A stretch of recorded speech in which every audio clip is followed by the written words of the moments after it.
Hello dear students, electronic spectra में आज हम अध्ययन करेंगे ऑर्गल डायग्राम के बारे में। तो सेकेंड यूनिट में इलेक्ट्रॉनिक स्पेक्ट्रा में ऑर्गल डायग्राम सबसे इम्पोर्टेंट पोर्शन है। तो ये ऑर्गल डायग्राम क्या है और किसी स्पेसिफिक इलेक्ट्रॉनिक कॉन्फ़िगरेशन के लिए इस ऑर्गल डायग्राम को कैसे बनाया जाता है वो हम यहाँ देखेंगे। तो ऑर्गल डायग्राम एक क्वालिटेटिव कोरिलेशन डायग्राम है।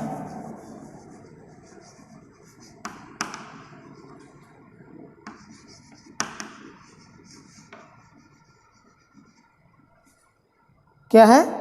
Qualitative correlation diagram. Correlation diagram क्या होते हैं वो हमने देख लिया, कोरिलेशन डायग्राम हमने बनाए भी।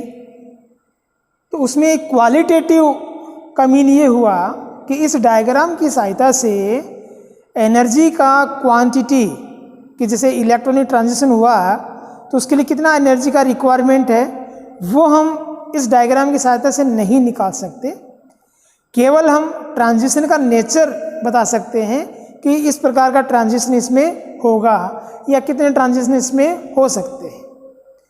तो ये क्वालिटेटिव कोरिलेशन डायग्राम है जिसकी सहायता से हम डीडी स्पेक्ट्रा को इंटरप्रेट करते हैं, उसका अध्ययन करते हैं डीडी स्पेक्ट्रा को। और वो भी कौन सा? उसी ट्रांजिशन का स्टडी कर पाते हैं जो स्पिन अलाउड ट्रांजिशन होता है। स्पिन अलाउड जो ट्रांजिशन है उसके बारे में हम स्टडी कर पाते हैं। तो स्पिन अलाउड ट्रांजिशन को डीडी स्पेक्ट्रा के अंदर जो ट्रांजिशन होगा उसको हम ऑर्गल डायग्राम के रूप में जब रिप्रेजेंट करेंगे तो हमें सबसे पहले देखना पड़ेगा कि किसी स्पेसिफिक इलेक्ट्रॉनिक कॉन्फ़िगरेशन, जैसे हम कहते हैं कि metal ion D N configuration में है, तो उस डी आयन कॉन्फ़िगरेशन के लिए लोवेस्ट एनर्जी वाला टर्म सिंबल क्या है? लोवेस्ट एनर्जी वाला जो टर्म सिंबल है वो क्या है वो हमें देखना पड़ेगा और उसी के अकॉर्डिंग हम उसका और उसकी सेम मल्टीप्लिसिटी वाली जो टर्म सिंबल है या एनर्जी स्टेट्स हैं उनके लिए ऑर्गल डायग्राम बनाते हैं। जैसे हमें पता है कि जब D1 कॉन्फ़िगरेशन होता है तो उसके लिए एनर्जी स्टेट या टर्म सिंबल बना 2D। अगर D2 कॉन्फ़िगरेशन है तो D2 कॉन्फ़िगरेशन के लिए क्या बना? जो हमने एनर्जी स्टेट्स बनाई थी उसमें ग्राउंड स्टेट में तो वहाँ पर दो प्रकार की मल्टीप्लिसिटी आई थी, ट्रिपलेट और सिंगलेट। ट्रिपलेट में कंडीशन बनी थी 3F 3P और सिंगलेट में 1D 1G और 1S। तो जब हम ऑर्गल डायग्राम बनाएंगे तो जो ग्राउंड स्टेट है D1 के लिए तो ये एक ही है, लेकिन जैसे D2 के लिए ये स्टेट है तो हम स्पिन अलाउड ट्रांजिशन जब देख रहे हैं तो इसका मतलब ये हुआ कि सिर्फ सेम मल्टीप्लिसिटी वाली को ही कंसिडर करना है।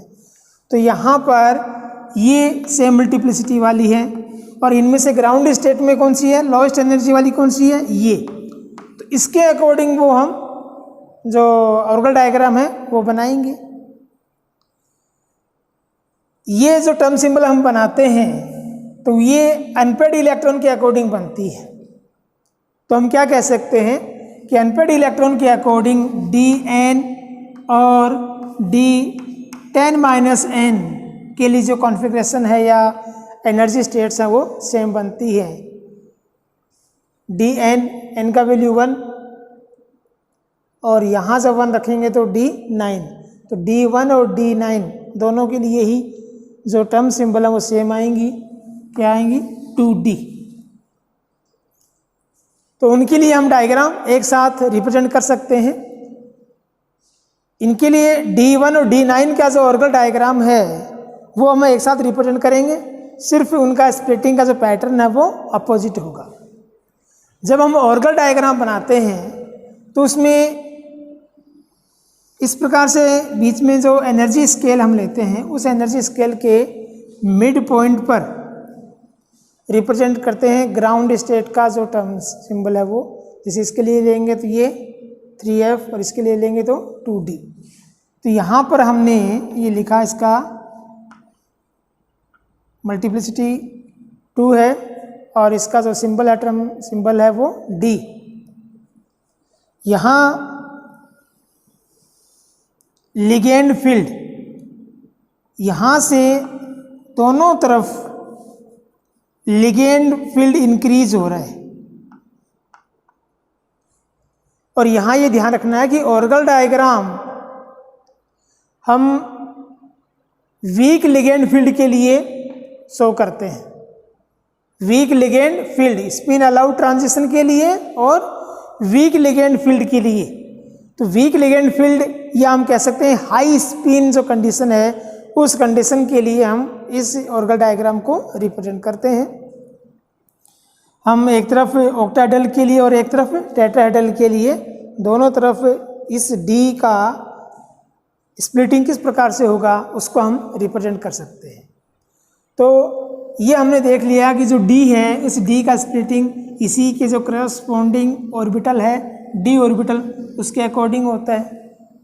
तो यहाँ D का स्प्लिटिंग T2G और EG के रूप में होता है, तो इस D का स्प्लिटिंग भी कैपिटल T2G और EG के रूप में होगा, वही हम यहाँ पर रिप्रेजेंट करेंगे।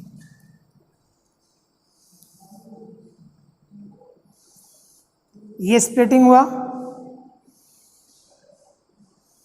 और यहाँ पर ये स्प्लिटिंग हुआ।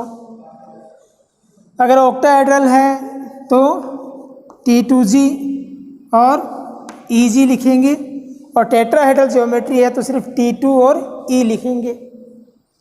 यहाँ पर ये स्प्लिटिंग पैटर्न हुआ किसके लिए? D1 जो कॉन्फ़िगरेशन है ऑक्टाहेड्रल ज्योमेट्री में उसके लिए। जब हम टेट्राहेड्रल ज्योमेट्री की बात करेंगे तो ये हमें ध्यान है कि टेट्राहेड्रल कॉम्प्लेक्स कंपाउंड जब बनते हैं तो उनका इंटरेक्शन ऑक्टाहेड्रल से अपोजिट होता है। इस कारण टेट्राहेड्रल कंडीशन में जो स्प्लिटिंग पैटर्न है वो जस्ट अपोजिट हो जाएगा। तो वहाँ पर हम क्या लिखेंगे? E लोअर एनर्जी लेवल पे और T2 हायर एनर्जी लेवल पे। अगर हम D9 कॉन्फ़िगरेशन, जैसे हमने बात की कि D1 और D9 के लिए सेम ही टर्म सिंबल आएगा, तो वहाँ पर जब D9 की हम बात करेंगे तो D9 में कंडीशन क्या होगा कि सिर्फ एक इलेक्ट्रॉन के लिए रिक्त स्थान है। वो एक इलेक्ट्रॉन के लिए जो रिक्त स्थान है उसे हम बोलेंगे पॉजिटिव होल। हम ये कहेंगे कि वहाँ से एक इलेक्ट्रॉन खाली है, तो वो पॉजिटिव होल, तो नो इलेक्ट्रॉन के अकॉर्डिंग इसको ना समझकर हम वन पॉजिटिव होल के अकॉर्डिंग समझेंगे। तो वो पॉजिटिव होल का जो ट्रांजिशन है वो सामान्य कंडीशन में कहाँ है? EG से T2G। वो जो वन होल है वो D9 कॉन्फ़िगरेशन में, जो D9 कॉन्फ़िगरेशन होगा इसमें T2G के ऑर्बिटल फुलफिल हो जाएंगे, T2G 6 और EG 3। EG में टोटल 4 इलेक्ट्रॉन आ सकते हैं। EG में इलेक्ट्रॉन कितना है? यहाँ पर 3।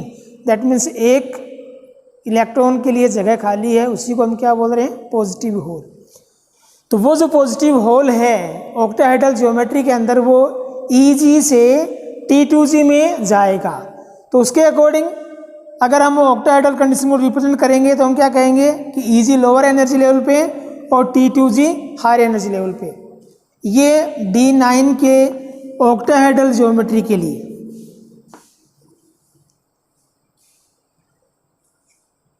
अगर हम टेट्राहेड्रल की बात करते हैं तो टेट्राहेड्रल में क्या होगा कि नॉर्मल जो कंडीशन है D1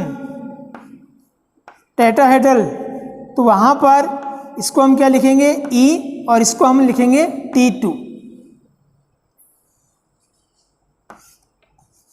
और D9 में टेट्राहेड्रल कंडीशन है तो उसको हम यहाँ पर इस प्रकार से T2 लोअर एनर्जी का और E हायर एनर्जी का। इस प्रकार से हम ऑर्गल डायग्राम के द्वारा जो DD स्पेक्ट्रा है, स्पिन अलाउड ट्रांजिशन है, और किस कंडीशन में, लो लिगेंड फील्ड या वीक लिगेंड फील्ड कंडीशन में, तो हम इंटरप्रेट कर सकते हैं कि यहाँ पर जैसे इस कंडीशन में D1 का ऑक्टाहेड्रल कॉम्प्लेक्स कंपाउंड बना है तो ये 2 एनर्जी स्टेट हैं, तो यहाँ पर इस प्रकार से DD ट्रांजिशन की प्रोबेबिलिटी है। अगर D9 कॉन्फ़िगरेशन है तो ऑक्टाहेड्रल में यहाँ पर इस प्रकार से EG से T2G में ट्रांजिशन के अकॉर्डिंग इस प्रकार का DD स्पेक्ट्रा हमें प्राप्त होगा। तो इस प्रकार ऑर्गल डायग्राम के द्वारा हम DD जो स्पेक्ट्रा है उसको इंटरप्रेट कर सकते हैं। कंडीशन क्या है कि वहाँ पर सिर्फ हम स्पिन अलाउड ट्रांजिशन और वीक लिगेंड फील्ड के लिए जो ट्रांजिशन है उसी का हम अध्ययन कर सकते हैं। ये क्वालिटेटिव कोरिलेशन डायग्राम के रूप में होता है। यहाँ पर हम ये पता नहीं लगा सकते कि ये जो ट्रांजिशन है वो उस ट्रांजिशन के लिए लैम्डा वैल्यू या एनर्जी वैल्यू कितना होगा, सिर्फ हम ये पता लगा सकते हैं कि ट्रांजिशन कितने प्रकार का हुआ है। तो ये आपका इनऑर्गेनिक केमिस्ट्री का यूनिट सेकंड का B portion electronic spectra of transition metal complex complete हुआ। इसके जो असाइनमेंट है वो आपको ग्रुप में भेज दिए जाएंगे। आप जो भी इनकी प्रॉब्लम्स आती है इनको सॉल्व करें, और कोई आपसे अगर सॉल्यूशन नहीं हो रहा है तो आप व्हाट्सएप ग्रुप में पूछ लें। Okay, thank you.